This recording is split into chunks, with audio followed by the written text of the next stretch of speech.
안녕하십니까. CNGTV의 조용식입니다.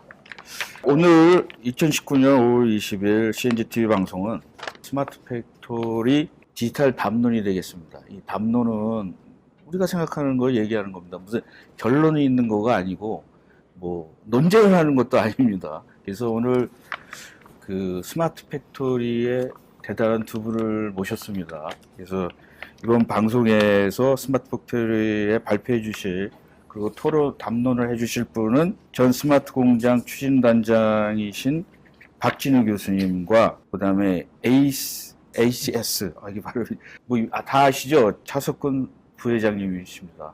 뭐 여기 오신 분들은 두 분을 굉장히 다 아실 거예요. 그래서 오늘 나와주셔서 감사드리고요. 한 분씩 좀 우리 교수님부터 한번 좀 네, 개인적으로 좀 반갑습니다. 네. 저는 박진우라고 하고요. 2018년 2월 달에 명예퇴직을 했습니다. 1985년부터 한 30여 년 서울대학교 산업공학과에서 자동화, 캐드캠, CIM, ERP, MES 이런 쪽을 강의해 왔습니다. 예, 그리고 부사장님도 또 뭐 네, 안녕하십니까. 저는 ACS의 차석근입니다.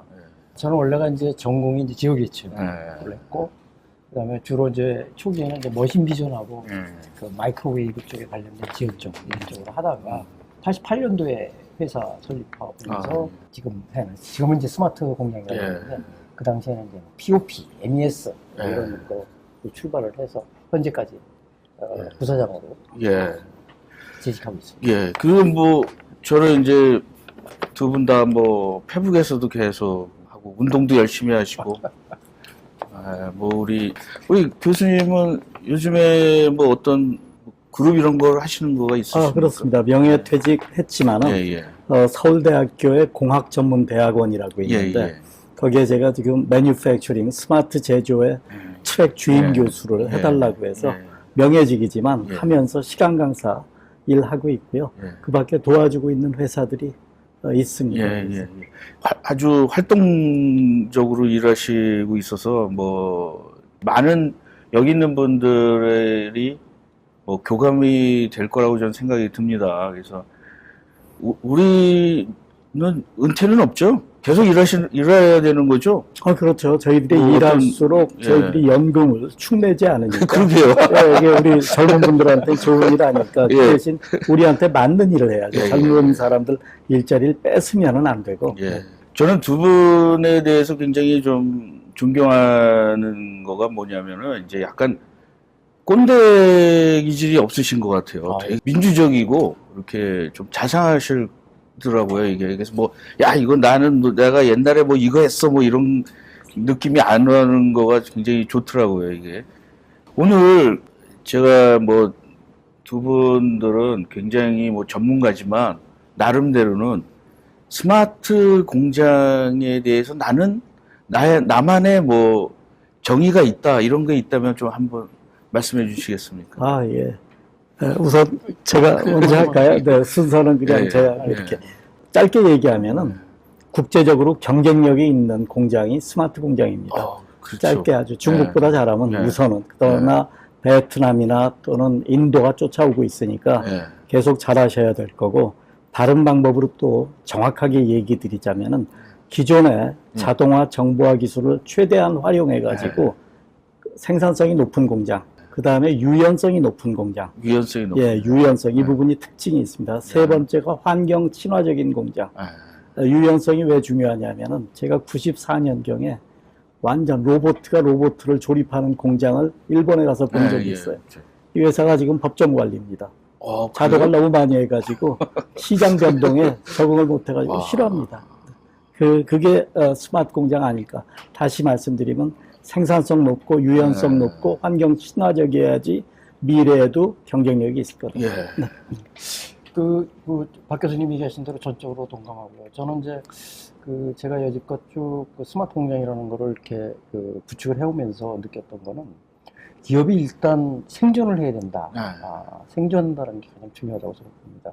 생존하기 위해서 뭐 스마트 공장을 어떻게 잘 활용을 해가지고 간단하게 얘기하면 뭐 새로운 시장을 창출을 하고 시장을 창출을 하려면 오더를 받아야 되지 않습니까? 새로운 제품도 개발해야 되고 또 그거에 대해서 또 메인테넌스도 잘 해야 되고 그러기 위해서는 또 기업의 직원들도 거기에 맞춰서 변해야 됩니다. 예. 그러니까 이제 저는 이제 스마트 공장을 큰 그림에서 보면 생존을 위한 도구가 아니겠느냐. 그렇죠. 이렇게 간략하게 그냥 말씀드립니다. 예. 사실은 저희 세 사람이 약간 백그라운드가 틀려요. 저는 뭐 이제 좀 대기업 쪽에서 좀 주로 일했고, 우리 교수님은 또 학계 학자를 많이 하시고, 우리 그 차부사장님은 그래도 단기적으로 굉장히 살아남아야 된다라는 거 있지 않습니까? 그래서 저도 제 주위에 있는 분들 중에 자기가 회사를 운영하거나 좀 중소기업으로 하면 제가 이제 뭐 오래된 장기 전략 같은 걸 얘기하면은 그거는 지금 그때 살아남아야 되는데 근데 사실은 대기업 가면은 그 몸에 배거든요. 뭐 장기 계획이지 않습니까? 지금 당장보다는. 그래서 모두 다 필요하지 않을까. 그래서 우리 이제 세 사람이 한번 담론을 자기 나름대로 해보는 게 어떨까. 그래서 이런 자리를 마련했는데 참 좋은 얘기를 많이 들었습니다. 그 다음에 이제 이 스마트 공장이라는 거가 사실은 이제 뭐 옛날에도 뭐 스마트라는 말을 안 쓰지는 않았는데 이것이 이제 인더스트리얼 4.0 독일이라는 거 이런 거에서 유행을 시킨 거는 확실한 것 같아요. 그러면 그 스마트 공장이 이제 한국에 들어오면서 뭐 한국형 스마트 공장이라는 말을 많이 썼어요. 근데 처음에는 사실은 그걸 100% 다 이해하고 한국형 스마트 공장을 말하는 사람은 없었을 거예요. 근데 한국에 맞는 스마트 공장을 한국형 스마트 공장이라고 이제 가정을 할 때 현재 한국의 스마트 공장은 현재 상태는 어떻습니까? 아무래도 교수님이 네, 잘 아시죠. 교수님은 현재 상태는 제가 모르고요. 네. 제가 2015년 6월 달부터 2017년 말까지 스마트 공장 추진단 단장을 하면서 한 5천 개 정도의 기업을 스마트 공장이 되는 테두리 안에 올려주는 그런 작업을 했습니다. 그 당시에 어떤 일이 있었냐면은 독일에서 이제 2013년부터는 국가 아젠다로 인더스트리 4.0, 4차 산업혁명 이런 얘기들을 해왔는데 우리나라에선 클라우스 슈밥이 2016년 떠들고 그다음에 뭐 알파고 나오고 이게 4차 산업혁명으로 알고 있는데 우리 제조공학 쪽, 생산 쪽에 있는 사람들은 그 몇 년 전부터 알고 있었죠. 이게 그 당시에 어떤 일이 있었냐. 2015년 6월경에 산자부에서 도와달라고 그래요. 왜 그럽니까? 그러니까 중국이나 이런 후발 개발도상국한테 우리나라 기업들이 다 죽어간다 이거예요. 중소제조업이. 방법이 있겠느냐? 방법이 있다. 할 거를 제대로 안 해서 그렇지 충분히 방법이 있다. 그래가지고 그때 도와주기 시작을 했는데 그거를 할 때 재미난 에피소드가 있죠. 대통령이 우리 여자 대통령이 독일에 갔더니 4.0 그러는데 우리나라는 뭐 3.0 하고 있냐고 야단을 쳐가지고 이게 스마트 공장 추진단 사업이 좀 힘을 받은 측면이 있는데 5천 개 기업을 도와줬는데 제대로만 하면은 히든 챔피언으로 큰다.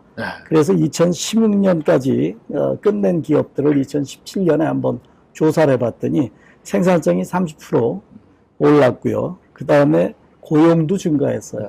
기업당 평균 2.2명. 이게 뭐 매출도 줄던 회사가 점점 내려가고 있었어요. 15년, 14년 이렇게 내려가고 있던 회사가 증가하거든요. 이거 말이 되는 얘기냐? 저는 그때 그랬어요. 지금 30% 오른 거 가지고 얘기하지도 마라. 100년쯤 전에 경영 컨설팅을 시작한 사람이 있는데 저희 산업공학의 시조입니다. 테일러 시스템인데 이 사람이 2배 이상 안 올린 회사가 없어요. 100% 안 올린 회사가. 지금은 자동화 정보화도 있는데 3배는 올릴 수 있다. 저는 그렇게 생각을 합니다. 네. 우리 많은 스마트 공장의 솔루션이나 뭐 이런 걸 공급하셨고 또 굉장히 많이 어떤 강의도 많이 하셨어요. 근데 한국형 스마트 공장에 대해서 뭐 어떻게 무조건 잘 되고 있습니까? 아니면 뭐 어떤 생각을 좀 가지고 있으신지? 항상 모든 게 양면이 있는 거예요. 좋은 게 있으면 나쁜 게 있고 그런데 저는 이제 교수님이 아까 좋은 점을 이제 얘기하셨는데 크게 하셔도 돼요. 네. 좋은 점을 말씀하셨는데 좀 부정적인 측면으로 좀 말씀드릴게요. 제가 2001년도부터 사실 생산정보화라는 사업을 쭉 했었어요. 했는데 그 당시에 이제 구축한 기업들을 조사를 해보니까 2년 정도 지나고 나서 재조사를 하니까 못 쓰는 기업들이 굉장히 많더라고. 그래서 왜 못 쓰느냐 라는 거를 제가 조사를 쭉 했어요. 한 50%가 그 당시에 뭐 이건 공식적인 건 아닌데 제가 들은 바로는 한 50% 정도가 문제가 뭐냐면 그 공급한 기업이 도산을 했어요. 그래가지고 메인테넌스를 못한 거예요. 그러니까 정부에서 상당히 좋은 취지로 해가지고 잘 했는데 기업에서 못 쓰니까 사실 말해도 굉장히 그러니까 생산성도 떨어지고 그렇게 되는 거죠. 그리고 또 그 중에 또 50%가 또 뭐 때문에 못 쓰느냐 봤더니 거기에서 그걸 관리하던 사람이 이직을 했어요. 그렇죠. 그게 굉장히 중요한 중소기업은 이게 문제예요. 그러니까 중소기업은 인력도 부족하고 돈도 없고 이러다 보니까 이제 그런 점들이 조금 어떤 그 보완되고 잘 되면 아까 교수님이 얘기하신 대로 잘 쓰는 기업도 많아요. 저희 고객들 중에 많은 기업들이 잘 쓰고 있습니다. 그리고 글로벌 기업으로 지금 가고 있고 그래서 그런데 이제 그런 것들을 잘만 보완하면 더 좋은 부분이 되지 않을까 이렇게 개인적으로 말씀을 드립니다. 지금 말씀하신 거가 다음 질문에도 말씀을 많이 해주신 것 같아요. 스마트 공장의 발전에 대한 조언이라는 거가 사실은 인력 수급도 굉장히 중요한 것 같아요. 중소기업 입장에서는. 여기도 한 분이 얘기를 해주셨는데 대기업과 중소기업의 스마트 공장의 접근 방법이 달라야 된다. 중소기업에서 제가 이제 심사도 저도 이게 해보면 저희 거 하셨잖아. 예. 근데 사실은 뭐 좋은 얘기만 한 스타일은 아니거든요. 그렇죠. 그래서 좀 아까도 우리 부사장님이 뭐 자기에 대해서 욕한다고 그러는데 저는 MES를 굉장히 신봉을 하는데 그것만 가지고는 그렇죠. 인력을 안 키우면서 뭐 그냥 받아들여가지고 그냥 성공할 거라고 생각하는 벤더나 뭐 다른 분들은 이게 성공해야 되니까 자꾸 좋은 점 얘기만 많이 하는 거죠. 근데 저는 PLM도 그렇고 뭐 ERP보다도 PLM이나 뭐 조금 기술적인 솔루션은 그걸 관리하는 인력이 금세 나가요. 왜냐면 그거 배운 다음에 더 큰 기업으로 가요. 이게. 그러니까 잡을 수가 없다는 거야. 그게 좀 문제인 것 같아요. 그래서 어쨌든 간에 좀 나머지는 좀 나중에 조금 더 물어보고, 인더스트리얼 4.0이 이제 뭐 여기 있는 분들은 뭐 인더스트리얼 4.0이 독일에서 어떻게 일어나는지도 다 아시잖아요. 근데 이제 이게 그동안에 우리가 알고 있는 것보다 이제 조금 더 걔네들도 그 다음은 뭐냐. 그래서 뭐 그 독일의 인더스트리얼 4.0을 하던 친구들의 이제 뭐 여지껏 우리가 알고 있는 거 그 다음의 행보에 대해서 좀 어떻게 변화가 있나요? 변화가 있죠. 네. 이 사람들이 작년에 제가 하노버 산업박람회 갔을 때 이제 들은 얘기인데 독일 말 할 줄 아시는 한국 참가자가 거기 가서 독일 사람들이 자기들끼리 얘기하는 걸 듣고 오셨어요. 근데 너무 재밌었대요. 야, 거기서 독일 사람들 중에 발표자 중에 하나가 인더스트리 4.0, 4차 산업혁명 말은 우리가 만들었는데 요새 진행되는 걸 보면 우리도 모르겠다. 이게 뭐냐. 근데 제 생각에는 그거를 자연스러운 흐름으로 봐야 되는 게 디지털입니다. 네. 디지털 기술이 계속 발전하면서 요즘의 키워드는 초연결, 초지능으로 가고 있는데 그렇죠. 독일 사람들은 자기들이 그 부분이 부족하다는 걸 알고 있어요. 그렇죠. 그리고 또 미국과 같은 그런 플랫폼이 자연적으로 만들어지는 그 정도의 이노베이션도 부족하고 자기들은 뭘 해야 될까 하면서 아까 차석근 부사장님이 말씀하신 걱정들이 많은 겁니다. 대한민국 나름대로의 걱정되는 부분들이 상당히 많은데 우리나라는 아직 제가 볼 때는 아까 80% 정도의 예전에 도와줬던 정보화 자동화 솔루션이 사용 안 되는 이유는 딴 거 아닙니다. 생산성이 올라갔을 때 그 과실을 누구가 가지느냐. 나누어 가지면은 되는데 생산성 오른 다음에 사람을 자르거나 그런 또 월급 올려달라고 나가 이래버리면 그냥 될 수 있을 것 같았지만 안 되거든. 그래서 그런 사람을 아끼는 분위기로 가면서 자동화, 정보화 솔루션을 활용한 기업들은 분명히 큽니다. 예. 그리고 과거를 묻지 마셔야 돼요. 왜냐하면 이게 과거에 잘못된 관행들이 드러날 때 이런 짓을 해서 나가. 이런 짓 하면 절대 안 됩니다. 그렇죠. 제가 스마트 공장 추진단을 하면서 아까 생산성이 오르고 그다음에 고용도 늘었다고 이런 게 제가 사장님들한테 그걸 꼭 주지시키라고 저희 그 코디네이터라고 하고 기술 전문위원들이 있는데 절대로 사람 줄이지 말라고 그래라 하면서 갔거든요. 저는 사실은 독일 그 친구들이 많아서 이제 비즈니스 같은 걸 이렇게 해보면은 우리가 인더스트리얼 4.0에 대해서 더 민감해요. 그렇죠. 근데 엔지니어링은 그 친구들은 이제 엔지니어링에 되게 민감을 해요. 왜냐하면 이게 제품을 개발해야 되니까. 근데 우리는 인더스트리얼 4.0이라는 거를 자꾸 많이 얘기를 하는데, 그래서 가끔 역으로 물어보면, 우리는 인더스트리얼 4.0에 대해서 그렇게 많이 얘기하지 않고, 지금 뭐, PDM도 얘기하고, 뭐, 디지털 기술 같은 것도 제조업도 얘기하고, 뭐, 이런 걸 얘기하는데, 우리는 너무 4차 산업이나 인더스트리얼 4.0이 디테일한 데에서 우리가 약하지 않았나. 제가 보기에는 이런 것 같아요. 스마트 공장, 그 옛날에는 이제 생산 정보화 이런 것을 함에 있어서 주로 이제 C 레벨, 다시 말해서 이제 뭐 CEO라던가 CTO라던가 이런 이 사람들이 대개가 판단이 뭘 하냐면 옆에서 하니까, 남이 하니까, 또 혹은 정부에서 돈을 대주니까 집행을 한다는 거죠. 아까도 제가 잠깐 말씀드린 것 같이 본질을 봐야 되겠 내가 왜 해야 되는데, 그렇죠. 왜 이게 정말 기업에 들어와서 이 솔루션이 뭐 PLM이 됐던 뭐 그런 걸 떠나서 이게 우리 회사에 진짜 정착을 해서 그 아까도 말씀드린 생존을 위해서 새로운 시장을 개척을 하고 비즈니스가 돼야 되는 도구를 써야 되는데 본질 자체에 대한 부분에 대한 이해도가 많이 부족해가지고 그러지 않았느냐는 게 제 개인적인 생각이고요. 근데 사실 그거는 여기 두 분이 연륜이 쌓여서 그 본질에 대해서 알 수 있는 거예요. 저도 중급에 있는 나름대로는 뭐 차장 이런 친구들도 내가 본질에 대해서 얘기하면 잘 모르더라고요. 그렇죠. 당연하죠. 왜냐면 자기 하던 것만 하니까 맞습니다.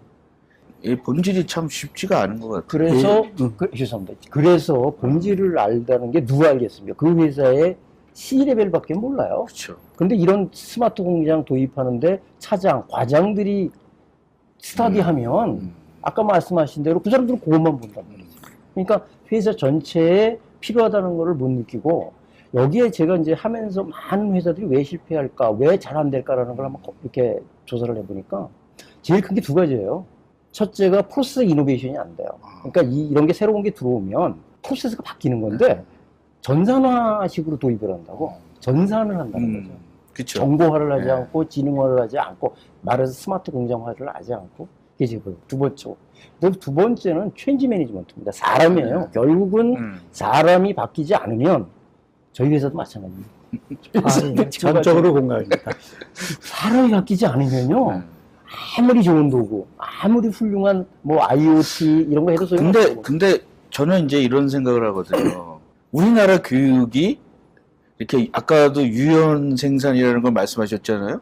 사람도 좀 유연성을 우리가 떨어뜨리는 교육이 아닐까. 그렇죠. 그거 사람이 제일 중요해요. 뭐 새로운 게 오면은 이제 다들 딱 가서 보면 저도 이제 이런 얘기는 안 하는데 이제 나이를 듣다 보니까 이 친구는 내가 볼 때는 요새 나이를 드니까 공장에 가서 이렇게 딱 얘기하다 보면 이 사람은 부장까지 할 사람, 이 사람은 뭐 이 사람은 임원 할 사람, 더 올라갈 사람 이런 사람들이 이렇게 보이더라고요. 그게 안목지입니다. 예. 저는 네. 참 우리나라가 희망적이라고 보는 게 사실은 창의력 죽이는 교육에 제일 기여를 많이 하는 부처가 네. 교육부입니다. 그렇죠. 교육부가 그렇게 망가뜨림에도 불구하고 우리들 국민들이 선천적인 창의력이 있어가지고 잘해요, 저는. 근데 저는 이제 약간 좀 걱정이 되는 게 옛날 세대들은 좀 놀았잖아요. 어렸을 때. 놀 줄 모르죠. 이제는 이제 놀라운 게 공부를 안 한 사람들이 훨씬 창조적인 기회가 더 생기는 거예요. 머리가 새 건데 뭐 별로 안 짜서. 예. 잘해요. 그래서 나는 어디 가서 이렇게 얘기를 하다 보면은 어떤 사람들은 이래요. 뭐 오래 한 사람들 좋아요. 전문가라고 하는데 딱 얘기하면 그거 나 다 옛날에 뭐 그 심이라는 거 있지 않습니까? 컴퓨터 뭐 그거 다 했습니다. 딱 우리 그다음에 또 가서 물어보면 나 디지털 매니팩처링 다 했어요. 그래서 지금 이거 뭐 저는 다 합니다. 이렇게 얘기하더라고요. 그래서 내가 그게 아닌데 왜냐하면 그 기술은 이렇게 DNA를 가지고 이렇게 점점 하는 건데 그래서 난 가끔가다 이런 얘기해요. 요새 유행하는 거 중에 뭐 스마트폰이나 뭐 크라우드 이런 것도 다 옛날에 뿌리는 그거지만 계속 이렇게 변화하고 있는 거에 자기가 가야 된다.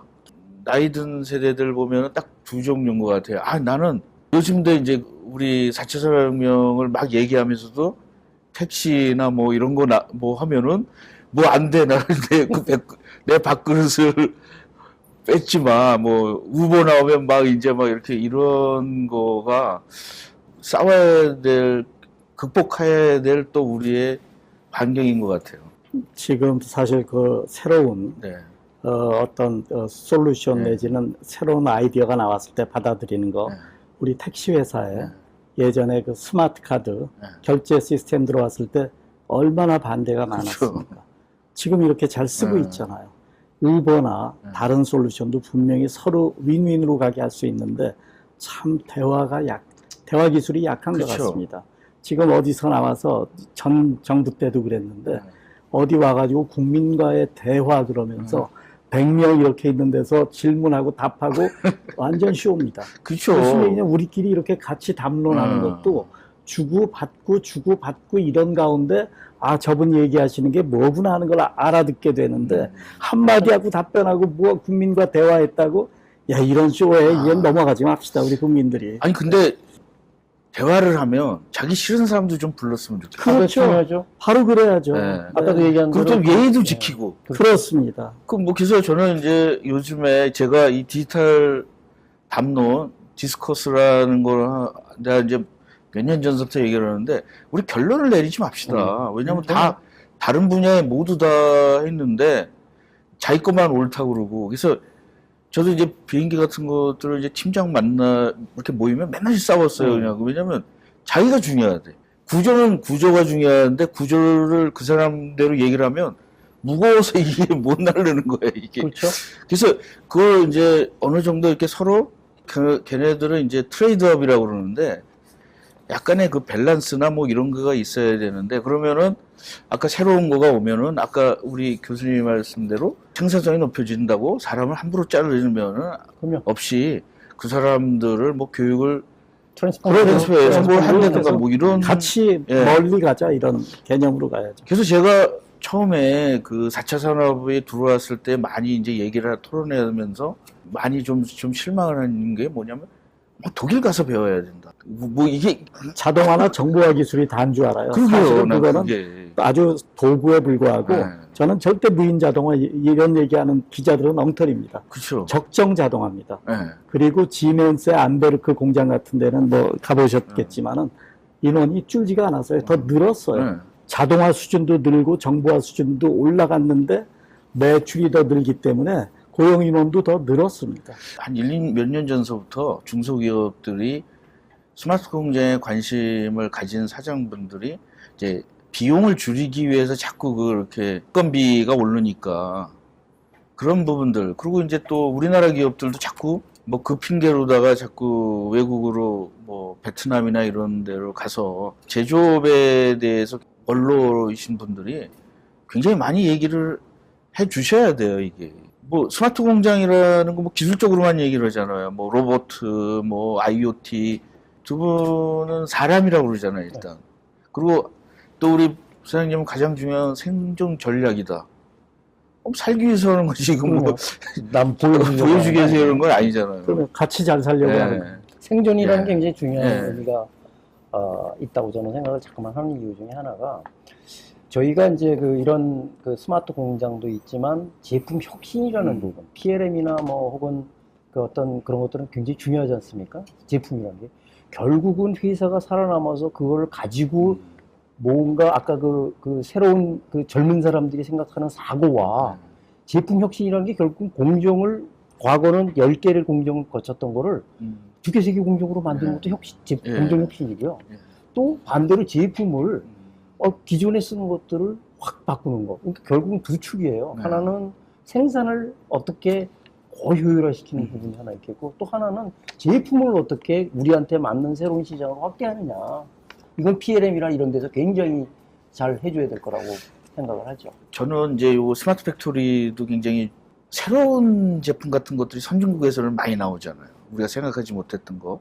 사실 스마트 팩토리라는 말이 유행시킨 것도 스마트폰일 수도 있거든요. 근데 그 스마트폰도 처음에 이제 미국 같은 데서는 막 새로운 것들이 많이 나와서 일자리를 좀 많이 창출이 되는데, 우리도 조금 젊은 사업가들이 비즈니스 모델도 좀 새롭고 제품이나 뭐 생산 방식도 이런 좀 아주 좀 창조적인 거가 나왔으면 하는데, 저는 좀 약간 좀 어려운 질문인데, 그 제조업이 일각에서 뭐 IT거나 어떤 친구들은 이제 제조업이 농업화돼 간다. 필요는 한데 사람이 자꾸 농업이라는 거가 이제 현대화되면서 사람은 적게 쓰고 생산은 더 많이 하는 수가 있고, 이건 뭐 좀 몇 사람들의 생각인데, 미국 같은 데서는 농업이 가능하잖아요. 뭐 조건이. 그리고 제조업도 독일 같은 데에서는 미국의 농업처럼 독일의 제조업은 괜찮은데, 그 나머지 나라에서는 점점 사람은 덜 쓰고, 왜냐하면 공장 같은 데 일단 가보면 옛날에 바글바글 했던 사람, 모든 사람이 다 그래요.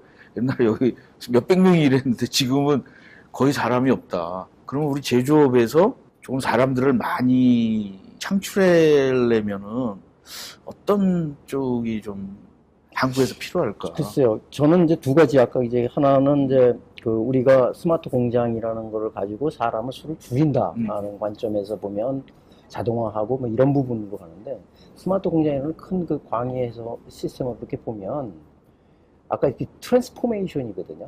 디지털로 트랜스포메이션을 하면 저희도 마찬가지입니다. 저희 회사 내에서도 과거에 우리가 시스템 사업부라는 게 있는데, 시스템 사업부에서 하드웨어를 팔았어요. 근데 그거는 이제 부가가치가 없거든요. 바꿔야 돼. 뭘로 바꿔야 되느냐? 고부가가치적인 거로. 지금 우리가 아까 얘기하신 대로 그 고용 창출하고 좀 더 새로운 걸 하려면 서비스, 그 다음에 서비스를 그냥 제조업하고 엮는, 우리가 서비스타이제이션이라고 그러는데, 그런 것들로 새로운 모델을 만들어야 되고, 그러면은 아까 사람이 바뀌어야 된다는 그 사람이, 아까 저희 회사도 시스템 사업부가 이런 그 부가가치 높은 쪽으로 변하는 것 같이, 우리 공장에 있는 분들도 이쪽에 있는 분들 인력을 그쪽 서비스타이제이션 쪽으로 바뀔 수 있다 그러면, 제가 보기에는 지금 그 옛날에 우리 가발 공장이나 뭐 염색 공장에 수많은 사람들 쓰는 거가 아니라, 부가가치가 높아지면 리쇼도 가능하고요. 꼭 그냥 웨이버 코스트만 줄여가지고 베트남으로 가고, 지금 아프리카 가야 됩니다. 베트남이 아니라.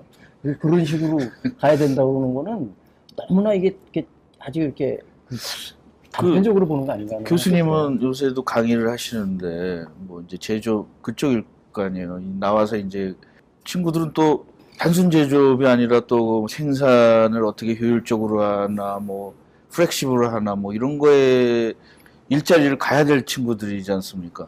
어떤 조언을 어떻게 하시겠습니까? 그럼요. 지금 그 예전에는 우리나라에서 스타킹이나 이제 그 포장하고 이런 TV 조립하고 이런 거 할 때 이제 사람들이 많이 필요했는데, 요새는 설계를 바꿔가지고 조립 작업을 아주 쉽게 해가지고 버티는 데까지 버티다가 이제 일부 나가기 시작하는데, 더 아이디어를 내야죠. 그래서 일자리를 유지해야 됩니다. 미국 같은 나라에서 만든 자동차가 한국보다 디자인도 좋고, 회사 이름은 우리 회사인데, 우리나라 회사인데 생산성도 높아요. 그 가격에 이게 가능하단 말이냐? 우리는 지금 기름이 너무 많이 껴 있습니다. 노동 현장에. 그리고 또 아이디어도 좋은 쪽으로 가서 신제품을 설계도 해야 되고 만드는 것도 가야 되는데, 아까 잠깐 그 4차 산업혁명 얘기 독일에서 시작했다고 했는데, 혹시 여러분들이 슈퍼마켓 가시면은 이게 비누 거품부터 뭐 독일 제품들이 가끔 홍산품이 있습니다. 독일 회사 이름이에요. 이 뒤를 보시면은 면도 크림에서부터 스킨 로션까지 메이드 인 저머니예요. 독일에서 만든 거예요. 그 미국 상표나 뭐 딴 데 붙어 있는 거는 메이드 인 뭐 동남아나 뭐 이렇게 어떻게 그게 가능할까? 가능했었는데 지금 중국이나 이런 한국 같은 나라가 잘해오니까 독일도 일자리가 없어지고 있다. 독일의 그 제품들을 보면 설계도 다릅니다. 아까 이 4차 산업혁명 얘기를 단어를 스마트 공장 단어를 처음 꺼낸 사람 중에 하나가 카거만이라고 헤닝 카거만이라고 이 사람이 SAP 회장이었고 공학알림원 회장이었던 분이 얘기한 게 What is smart factory야 하고 내가 영어로 물어봤더니 둘만 있을 때예요. 제품부터 스마트해야 된다. 그렇죠. 모든 제조 프로세스도 스마트해야 된다. 로지스틱도 스마트해야 된다. 이런 게 다 스마트한 게 스마트 공장이다. 그러면 그거 하나의 비전 아니냐? 얘기 꺼낸 사람이 그래 물론이다. 하나의 비전이다. 그러니까 그쪽으로 가기 위해서 우리들이 뭘 해야 하는 거는 여기 질문에도 있지만은 대기업, 중소기업 스마트 공장이 목표가 아니고 스마트 공장은 도구니까 우리 공장을 스마트하게 만드는 건 뭐 짧게 얘기하면 스마트한 사람만 있으면은 그러면 스마트 공장 되는 거 아닙니까? 네. 그 말씀하신 거에서 지금 저도 이제 생각이 나는데 어디서 이렇게 좀 스마트한 제품이라고 그럴까? 요새 이제 장사가 잘 되고 좀 4차 산업에 필요한 용품을 만드는 회사의 스마트 공장은 잘 운영이 된대요. 근데 이제 우리가 생각할 때 약간 사양 산업인데서 스마트 팩토리를 들여오면 그냥 사람을 줄여서 빨리 하는 거가 돼버린다라는 거죠. 그게 제가 아까 말씀드린 왜 하느냐라는 걸 근본적인 거를 생각해야 된다는겁니다. 왜 그냥 스마트 공장 아까 금방 얘기했죠. 옆에서 골프 치면서 사장님끼리 골프 치면서 핸드폰 가지고 아 우리 공장 지금 잘 보인다. 이거 스마트 공장 아닙니다. 아까 얘기하신 대로 제가 그 하나 예제를 들게요. 우리 고객사 중에 여러분들 자동차에 보면 안테나 있습니다. 옛날에 라디오를 탁 키면요. 안테나가 쫙 올라갔습니다. 멋있었죠. 그 회사 스마트 공장 하겠다고 하는 게 지금 맞습니까? 제품이 바뀌었습니다. 금방 아까 교수님 얘기한 대로 혁신이 됐어. 어떻게? 지금 안테나가 다이얼로 저기 뒤에 그 창문 뒤에 유리창에 닫혀 있다고. 안테나 없어졌다니까요. 근데 그 회사가 지금 스마트 공장으로 아까 안테나 계속 만들면 되겠습니까? 이게 바로 그 점이에요. 지금 제품이 바뀌어야 되고 공정이 바뀌어야 된다는 그런 관점에서 자꾸만 접근을 해야지 스마트 공장에 뭐 MES가 어떻고 PLM이 어떻고 CRM이 어떻고 SCM이 어떻고 이거는 그렇게 내가 보기에는 중요한 부분이 아니라고 봐요. 저도 이렇게 심사를 하다 보니까 어떤 데는 참 스마트 공장에 들어가면 성공할 수 있는데 조그만 화장품 회사인데 사실 화장품도 화공 회사잖아요. 근데 야 이거는 스마트 공장하면 굉장히 성공할 수 있겠다라는 느낌이 오는 데가 있고 또 하나는 아까처럼 이제 뭐 제품이 스마트하지 않은데 뭐 이걸 도입을 해서 IT도 다 관리가 안 되니까 정부 돈을 좀 해가지고 그 IT화하자고 하는 분들도 있고 그러니까 뭐 가지각색이니까 야 이거는 끝에 나중에 잘 안 되면 벤더 회사한테 돈도 안 주는 데도 있다고 그러더라고요. 그게 아까 얘기한 대로 50% 실패하는 중에 회사가 그렇다. 그래가지고 야 이거 심사를 좀 내가 후배들한테 야 잘해야 되지 않냐.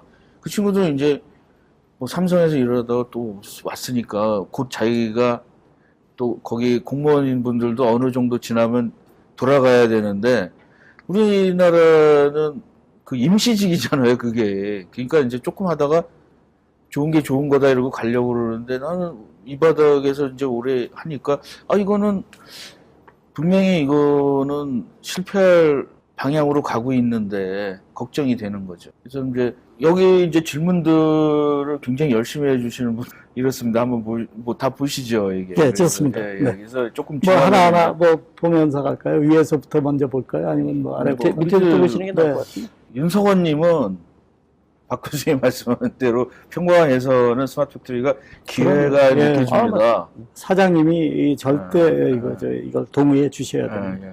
그리고 이렇게 뭐 대기업 아까 답이 나온 겁니다. 김성용 씨 질문하신 거는 각자가 다 다릅니다. 중소기업끼리도 다르고요, 대기업들끼리도 다릅니다. 제가 한 질문은 이제 처음에는 저도 이제 그 책을 쓰면서 저도 지멘스도 근무를 했으니까 우리나라에서 왜 지멘스 같은 기업이 안 나오냐? 삼성이 반도체 쓰면 제조업에서도 좀 커다란 기업이 하나 나와가지고, 그리고 독일 같은 데 보면은 우리가 굉장히 크다고 생각했는데 가보면 크지도 않아요. 그러면 히든 챔피언. 히든 챔피언 같은 데 보면 제가 알고 있는데 또 지방에다 있고, 그래서 제가 뭐 바다 이런 거 기르는데 거기 들어가는 모든 장비 독일제. 결국 싼 거 사면 다시 사야 돼요. 한 1, 2년 후에. 그게 뭐 펌프니 뭐니. 그래서 제가 관심 있어서 가보면 자기 아버지, 할아버지부터 했던 작은 회사들이에요. 근데 그 분야에서 그 기계는 명기예요, 그냥. 그래서 내가, 우리나라도 좀 이런 기업들이 좀 나와야 되지 않냐. 그러면서 나는 이제, 몇 사람들이랑 그 책을 내면서, 야, 우리나라 대기업 중에 좀 머시닝 센터 이런 것들이나 이런 정밀기계 이런 거를 지멘스처나 이런 회사처럼 좀 큰 회사들이 좀 투자해야 되지 않을까. 왜 작은 회사뿐만 아니라 그랬는데 다들 관심이 없대요. 예를 들어서 LG전산 이런 데도 우리는 그 관심 없습니다. 그래서 많은 사람들이 실망을 했는데 어떻게 보세요? 우리나라도 좀 큰 회사들이 생산 기계를 만들거나 생산 인프라를 만들거나 클라우드 그 SAP처럼 클라우드 인프라를 제공해 주거나 로보트 회사나 이런 것들이 나올 확률에 대해서 어떻게 생각하십니까? 이제 아무래도 이제 사업 쪽이 제가 말씀을 드리면 할 것 같은데 저희 회사가 32년째 이 업무만 하고 있어요. 근데 제가 초창기에는 포스코나 현대자동차의 MES, 지금 이제 그 당시 전문 용어로 이제 ALC라고 그러는데 어셈블리 라인 컨트롤 시스템, 혹은 이제 포스코에는 생산관제 시스템 이런 것들을 했어요. 그 당시에는 저희가 주로 이제 대기업의 MES 부분을 했어요. 근데 다 아시잖아요. 포스코서부터 시작해가지고 우리나라 50대 기업은 IT 기업들이 다 있어요. 그쵸. 그래서 저희는 현대자동차 초창기에 저희 고객이었는데 그 현대자동차 그룹의 IT 회사가 생긴 거기 통해서 납품을 하게 되죠. 그러니까 우리는 마진이 줄 수밖에 없죠. 그쵸. 거기 아니면은 딴 데 할 수 없죠. 그러다 보니까 저희는 자꾸만 이제 밀려나는 거야. 근데 사실은 그런 거가 공정위원회에서 심사해야 되는 거 아닙니까? 공정위원회는 제가 잘 모르겠고 제가 그 부분은 아주 제가 말씀드릴게요. 기업에 계신 분은 조심스러우실 텐데 저는 은퇴한 교수니까 하고 싶은 대로 다 얘기하겠습니다. 저는 개인적으로 우리 국민들이 무지무지 똑똑하고 무지무지 열심히 사는 민족이고 정말 세계 최고로 올라가야 되는데 뭐가 약하냐? 우리들이 하는 일들이 밑빠진 독에 물 붓기 비슷합니다. 뭐가?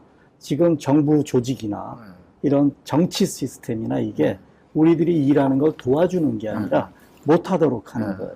그러니까 모든 게 다 그렇습니다. 대기업과 중소기업 관계도 그래요. 대기업도 사장님 혼자, 회장님 혼자 움직이는 게 아니라 그 밑에 중역들은 자기가 먹고 살려면은 저 회장이 원하는 걸 해야 돼요. 회장은 돈만 알아요. 정치인은 표만 알아요. 이게 그쵸, 아니라 좀 더 멀리 내다보고 절대 다수의 절대 행복을 키우는 방법이 뭔가 하는 거를 우리나라에서 이제 나와야 할 때가 됐는데 지금 돈만 생각하고 있기 때문에 뭐가 불행합니다. 그래서 이 부분 아까 지금 말씀하신 대로 먹고 살만하게 돈을 대줘도 되는데 저는 소프트웨어 코스트는 함부로 깎는 거 아니라고 봐요.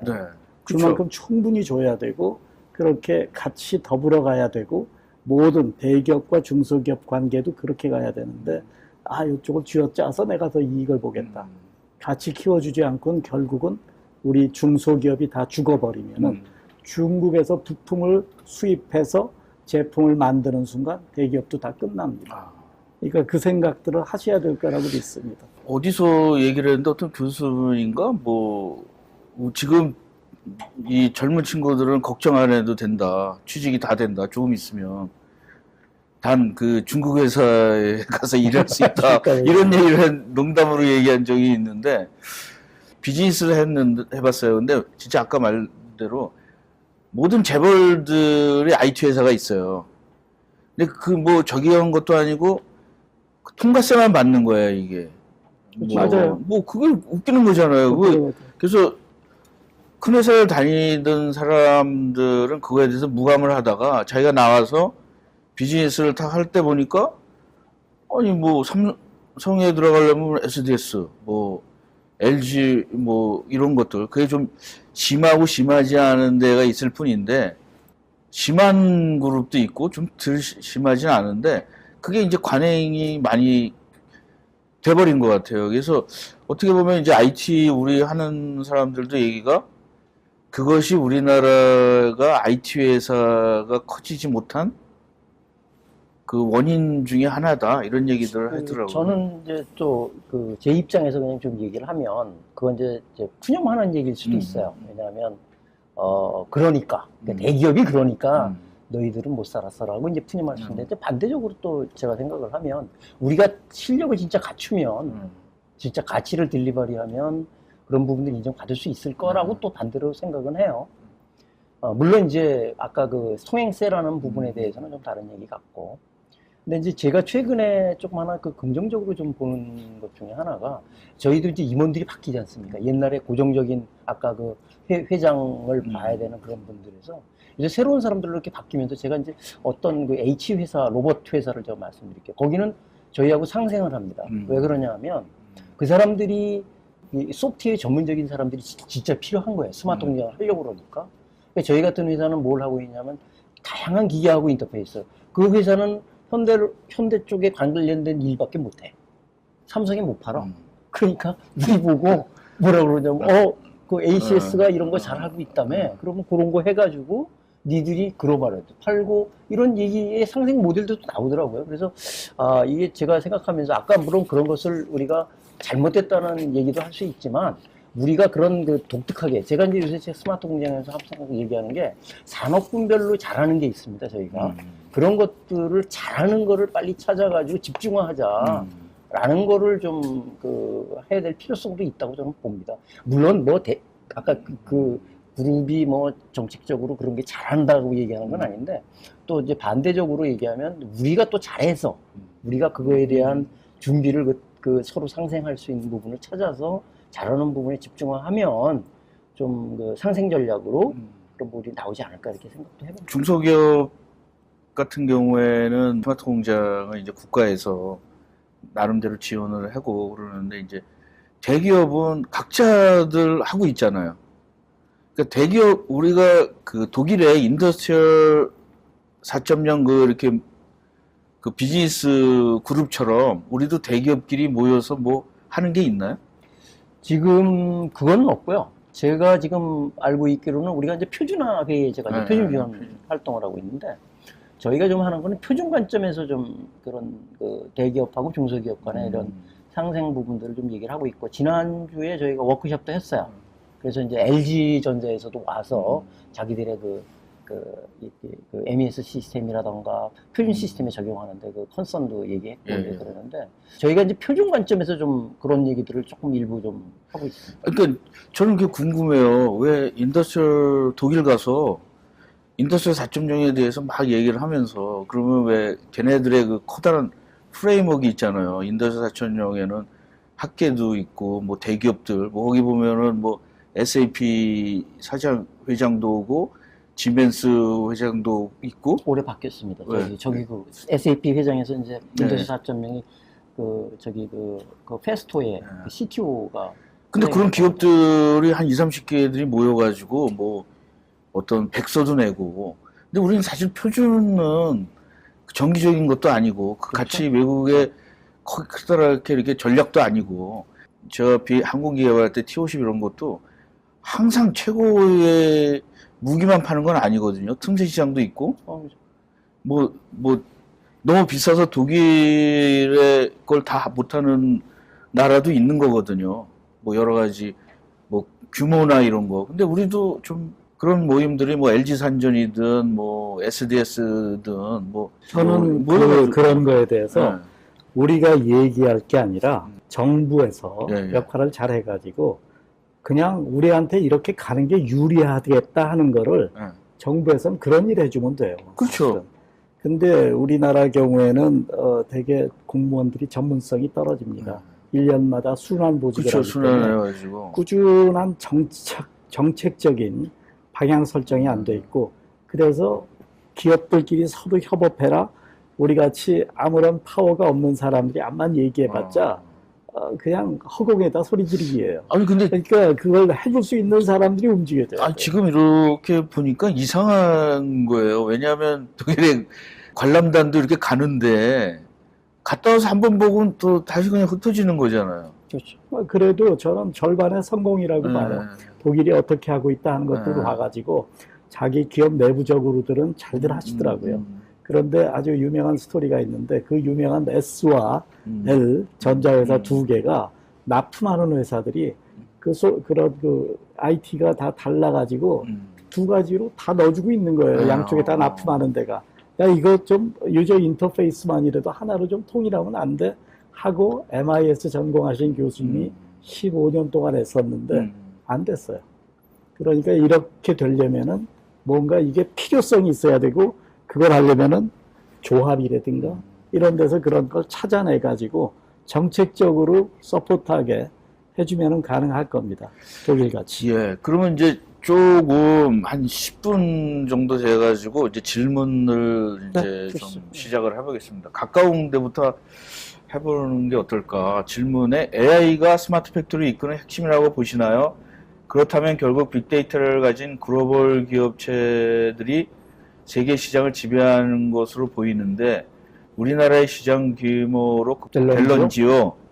사실은 오늘 뭐 IT 쪽은 좀 얘기를 안 했어요. 뭐 AI나 뭐 이런 거는 주제가 이제 막 하다 보니까 뭐 빅데이터도 나오고 근데 저는 이제 우리 그러잖아요. 뭐 보니까 뭐가 나오면은 이게 슬로건이 나오잖아요. 뭐 스마트 팩토리 3만 개? 뭐 그리고 뭐 AI가 나오면 뭐 AI 전문가를 몇 년 안에 몇만 명 한다. 뭐 빅데이터도 나오고 뭐 그냥 나올 때마다 기사가 나오는데 그러고 나서 사람들이 다 잊어버리는 거예요, 이게. 우리나라 국민이 똑똑하고 뭐 부지런한데 잘 잊어먹는 것 같아요. 창조력이 있어서 그런지 몰라도. 제가 보기에는 이제 뭐 빅데이터가 되든 AI가 됐든 머신러닝이 됐든 가장 중요한 거는 기반 데이터가 없으면 아무 쓸모가 없습니다. 그렇죠. 이 부분은 제가 하나 말씀드릴게요. AI가 컴퓨터 공학 하시는 분들은 AI가 스마트 팩토리라고 막 주장하시는데 절반은 맞고 절반은 틀려요. 무슨 얘기냐면 AI를 이용해서 지금 현장에서 쓸 수 있는 게 거의 없습니다. 없죠. 그 다음에 AI가 이렇게 뭐 지금 할 것처럼 보여주고 있지만 AI가 벌써 겨울 윈터, AI 윈터를 여러 번 겪었어요. 그쵸. 그리고 2016년 5월 달에 제가 아는 신홍식 박사가 거기 동아일보에다가 대한민국에 AI 연구한 사람이 어디 있어? 다 죽였는데. 다 죽였죠. 그게 2016년 5월이거든요.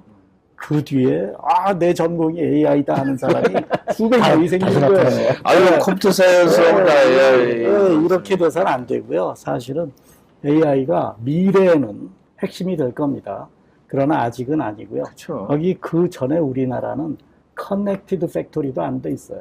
수기로 이렇게 뭐 리포팅하고 이런 상태부터 벗어나셔야 되고 수기로 하던 거를 컴퓨터로 넣어주면은 현장이 보이기 시작합니다. 현장이 보이기 시작할 때 서로 싸우면 안 됩니다. 너 과거에 왜 이랬어? 뭐 이런 거 하시지 말고 앞만 내다보고 우리가 지금 필요한 게 뭐지? 우리가 뭐가 약하고 뭐가 강하지? 이런 것들. 옛날에 밸런스드 스코어 카드라는 게 기업 그 점수죠. 유행했던 시절이 있어요. 그렇죠. 사람들 다 까먹었어요. 기본이거든요. 재무적 관점에서, 고객 관점에서, 그리고 내부 프로세스 관점에서, 그리고 우리 직원들의 교육 가능성 관점에서 우리 회사가 얼마나 강하냐. 다 까먹고 있잖아요. 네, 그것만 다시 보셔도 거기에 지금 우리들이 얘기하는 자동화나 정보화 기술이 얼만큼 도움을 주고 있었고 거기에 얼만큼 관심 가지고 있지? 그러면서 우리가 스마트 공장 얘기하고 있어. 이런 것들을 한번 우리들이 뒤돌아봐야 돼요. 또 윤원성님이 좀 이런 얘기를 해주는데 이제 이게 짧게 얘기하다 보니까 자기 얘기를 만나서 하지 않기 때문에 그 내용을 다 이해하기는 쉽지 않아요. 그걸 감안해서 볼 때 참사장님 맞지만 현대 대기업 공장이 다 외국으로 나가는 추세입니다. 결국 글로벌 탑 티어가 못 되면 아까 말씀하신 순식간에 기업 생존에 문제가 되니까 제 짧은 소견으로 결국 결론이 부정적으로 귀결이 됩니다. 오늘 오신 패널분들 좋은 의견을 기대합니다. 뭐 이런 어떤 거든지 뭐 부정적인 거인 거 뭐가 있는 거죠. 거기서 우리는 자기만의 생존법을 자기가 발견을 하는 거지 남이 해주는 건 없는 거잖아요. 그래서 오늘은 굉장히 다양한 게 한 번도 생각해 보지 않은 부분들을 얘기를 해주는 거가 저는 담론이라고 생각을 합니다. 스마트 공장은 아주 뭐 대단히 새로운 걸 하는 게 아니고 제가 도요타 생산 시스템을 제조업 현장에서 굉장히 존경의 눈으로 감탄하면서 보는데 다이치 오노레는 그 핵심 역할을 하신 분이 한 얘기가 기억이 나는 게 있습니다. 자기 동료 중에 하나가 독일에 자동차 연수를 갔다 와서 얘기하는 게 야, 내가 독일 보니까 우리 일본 사람보다 3배는 더 일을 잘하는 것 같아. 그런데 독일 사람들이 그러는데 미국 사람은 자기들보다 3배 더 일 잘한대. 그러면 뭐야? 다이치 오노가 볼 때, 일본보다 미국이 10배 더 일 잘한다는 거 아니야? 정말 미국 공장에 가서 보고, 맞네. 우리가 이렇게 낭비가 많았네. 지금 제가 아까 30% 생산성 올린 거, 이건 시작에 불과하다 했는데, 저는 정말 지금 해외로 나갈 게 아니라, 우리가 지금 원가 절반으로 줄일 수 있으면은 매출이 늘 거야? 3분의 1로 줄이면. 전 가능하다고 봅니다. 이 김동환님이 질문을 너무 많이 해주셔가지고 아니 많아가지고 이제 이걸 다 익히는 좀 어렵고 그러네요. 네. 품종에 따라 자동화가 가능한 업종이 있지만 그것이 안 되는 한계가 있는 분이 있습니다. 사실은 네, 여기 있잖아요. 이게 우리 이 방송이 어려운 게 여기 계신 분들이 다 현업에서 자기 나름대로 일하시는 분들이에요. 그래서 그렇죠. 뭐 자기 업종에서 네. 남보다 잘하면 돼요. 그렇죠. 네, 이 부분. 그다음 위원께 스마트 공장 사례가 있으면 요거 이제 나중에 질문을 해주시고 지금 이걸 다 얘기하기는 좀 어려운 것 같고요. 그러면 스마트 프로세스와 스마트 팩토리 솔루션이 같이 가주는 겁니다. 우리 일하는 방법도 달라져야 되고. 근데 이제 또 요게 우리가 다 대답해 줄 수는 없는 건데 이제 여기 이런 질문을 하셨어요. 요새 이제 5G다. 통신이 공장에 도입되면 사이버 세큐리티 심각성이 더욱 심각해질 수 있습니다. 그렇다면 대안이 무엇인지요? PLM, MES, 뭐 팝, ERP 이 제대로 5G와 연동돼서 합리적인 스마트 팩토리가 운영되는지요? 사실은 지금- 미래가 되겠죠. 지금 그 사이버 그 시큐리티 관계는 이미 그 표준 쪽에서 관점에서 보면 표준이 있어요.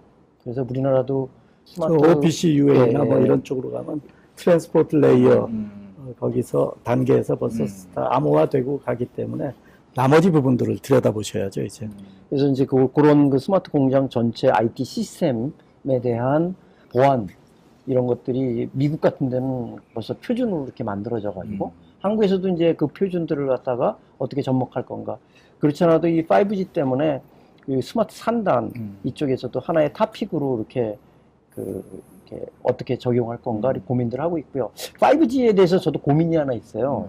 그 제가 이제 5G 포럼에 이제 가서 스마트 공장을 5G에 뭔가 이렇게 적용을 하는 게 뭐가 있을까 이런 질문을 받는데 저도 사실 뭐 문헌이나 뭐 독일의 뭐 이쪽에 컨소시엄도 얼라이언스도 있고 그러는데 이게 보면 딱 이렇게 실체적으로 이렇게 와서 닿는 게 좀 없는 거가 있어요. 근데 제가 그냥 개인적으로 느끼는 거는 이 아무래도 이제 고속화되고 그 신뢰성이 좋고 한 이런 점에서 보면 이 앞으로 이 디지털 트윈이라던가 그 IIoT 이쪽에 그 적용할 부분이라던가 또 AR도 있잖아요. AR, VR 쪽 뭐 이런 것도 그렇죠. 저기서 다 뭐 우리들이 데이터 넣어주고 바로 볼 수 있고 지금 유리한 측면이 있습니다. 거의 대한민국에. 시간이 이제 다 돼서 이제 끝나는데 제가 질문을 두 분께 이제 가장 어려운 질문 하나 딱 드리겠습니다. 오늘 사실은 두 분들이 이제 굉장히 연륜이 있으셔가지고 본질에 대해서 얘기를 하셨어요. 그래서 오늘 두 분의 이제 제 질문으로 끝을 마치겠습니다. 우리가 여기 있는 분들이 그 본질에 접근하려면은 한 가지 방법, 뭐 여러 가지가 있겠지만 본인이 쓰고 있는 중에 내가 어떨 때 딱 갔을 때 그 본질을 보려는 마음에 대해서 한 가지 좀 조언을 해주실 수 있다면 인생에 대해서 뭐 스마트 팩토리도 사실은 뭐 좀 지나면 또 다른 거 나오지 않을까요? 그렇잖아요. 이게 본질은 안 바뀌는 그렇죠. 거잖아요. 생존. 예. 또 하나는 사람이 바뀌는 거. 사람이 삼성에서 그랬잖아요. 뭐 다 바꿔요. 가족이랑 저기 다 바꿔요. 빼놓고 가족이 바뀌면 안 되잖아요. 근데 어떤 총수는 뭐 가족만 바꿨다는 얘기도 있습니다. 제가 클라우스 슈밥이랑 같이 이제 회의하는데 들어간 기억이 나는데 그분이 앞으로 교육에 대해서 재미난 얘기를 했어요. 두 가지가 중요하다. 하나는 디지털 교육이다. 디지털 교육. 또 하나가 우리한테 와닿는 게 라이프타임 교육이다. 라이프타임 평생 교육. 평생 교육. 평생 디지털 교육을 해야 된다.